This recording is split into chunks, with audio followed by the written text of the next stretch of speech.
મનીષભાઈ કહી રહ્યા છે કે ફેઝલભાઈ નારાજ નથી, પરંતુ જે રીતની અત્યારે આપણે બાઇટ પણ સાંભળી કે હાઈકમાન્ડ સાથે વાતચીત કરવા માટે તેઓ જશે અને ચેતર વસાવાને જો ટિકિટ આપવામાં આવે છે તો તેમને મને નથી લાગતું જે પ્રકારની સ્થિતિ છે તેમણે જે ઈચ્છા વ્યક્ત કરેલી છે તે લોકો સપોર્ટ કરે. પરંતુ આ પહેલાનું એક મેં ટ્વીટ જોયેલું હતું કે જેમાં ફેઝલ પટેલ ભાજપના પ્રદેશ પ્રમુખ સી.આર. પાટીલ સાથે હતા અને તેમણે મીટિંગ કરી હતી. શું આપને લાગી રહ્યું છે કે જો ફેઝલ પટેલ નારાજ થશે તો કોંગ્રેસને નુકસાન થશે ભરૂચ બેઠક પરથી? તસવીરો ઘણું બધું કહી આપતી હોય છે, એટલે મારે એ બાબતે ટિપ્પણી કરવી નથી. અને જે પણ તસવીરો હતી એ તસવીરો સાચી હતી, બરોબર છે. શું વાત શું નહીં એ બાબતે ભારતીય જનતા પાર્ટી તરફથી મારે કોઈ ટિપ્પણી કરી હતી. એમના સંબંધો છે, એમને ગયા ફોટો પડાવ્યો હોય એ વસ્તુ અલગ છે. બીજી વાત એ છે કે જે ભરૂચની વાત કરીએ તો ભરૂચની બેઠકની અંદર 7 વિધાનસભાની બેઠક આવે છે. 7 વિધાનસભા પૈકી 4 બેઠકો એવી છે કે જેમાં આમ આદમી પાર્ટીએ પોતે ડિપોઝિટ ગુમાવેલી છે.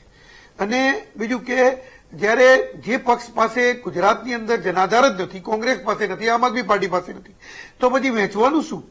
તમારી જોડે હોય તો વેચો, ના હોય તો શું વેચવાનું? આટલું તારું આટલું મારું, આમાં કહી દેવાથી કોઈ ફાયદો થવાનો નથી બેમાંથી કોઈને. પણ જ્યાં વેચવાની વાત છે કે જ્યાં એમની પાસે જનાધાર છે, એવી પંજાબની અંદર બંને પક્ષ આજે પણ અલગ ચૂંટણી લડી રહ્યા છે.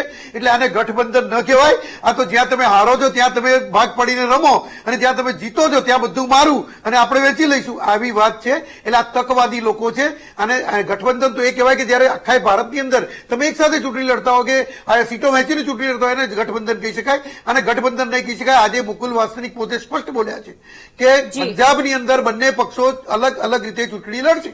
આ ગઠબંધન ન કહી શકાય. આ ગુજરાત માટે કે દિલ્હી માટે એક તકવાદી ગઠબંધન કહી શકાય કે જ્યાં તમારી પાસે જનાધાર જ નથી. દિલ્હીમાં પણ તમારી જોડે લોકસભાની બેઠકો નથી, ગુજરાતમાં પણ તમારી પાસે લોકસભાની બેઠક નથી.